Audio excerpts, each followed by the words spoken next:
Thème 4, sous-thème 4.2, la musique ou l'art de faire entendre les nombres. Commençons par expliquer l'organisation des notes. Nous savons qu'une note est caractérisée par sa fréquence, avec une différence entre un son pur et un son composé.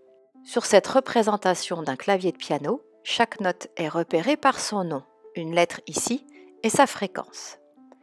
Mais comment a-t-on organisé ce clavier? Remontons à l'époque de Pythagore et de sa secte secrète, les pythagoriciens.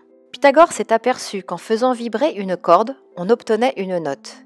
Si on coupe cette corde par deux, donc si on la divise par deux, on obtient la même note mais plus aiguë. Il définit ainsi l'octave. Nous pouvons noter les fréquences F1 et F2 des deux notes jouées, telles que F2 sur F1 est égal à 2. Voici un octave de Do au piano.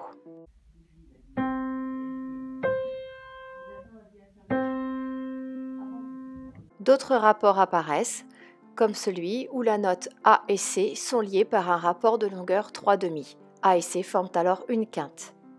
Voici une quinte Do-Sol jouée au piano.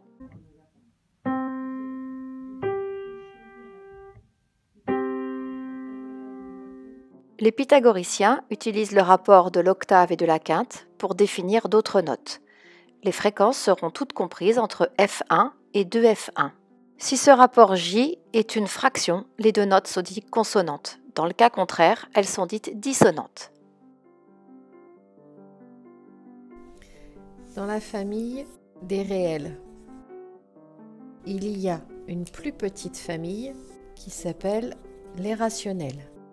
Dans ces rationnels, il va y avoir 2 tiers, 1,5 sur 5, 7 sur 3,5 et 1 demi.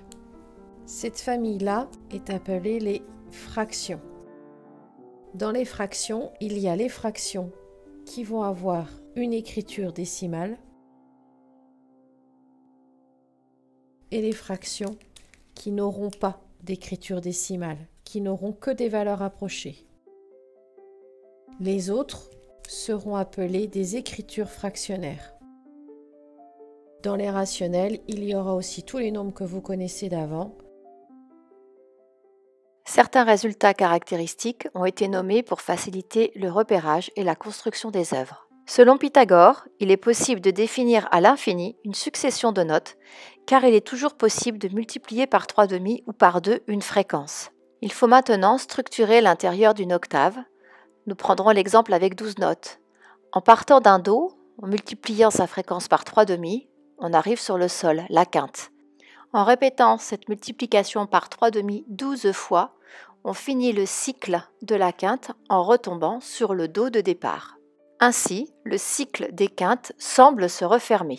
Seulement, cet accord de quinte Fa-Do sonne faux avec cette division. L'utilisation des nombres irrationnels par Jean-Sébastien Bach permet de supprimer la quinte du loup. L'ensemble de son œuvre consiste en la création du clavier tempéré. Sur un octave de 12 notes, on divise en intervalles réguliers les fréquences d'une note à une autre. La valeur de cet intervalle est alors un nombre irrationnel. Notons petit r l'intervalle séparant chaque note. Pour que tous les intervalles sonnent justes, y compris la quinte du loup, il faut alors que r exposant 12 soit égal à 2 pour conserver l'octave. Par une démonstration qui sera faite en classe, on peut en déduire que r égale racine 12e de 2 ou r exposant 1/12.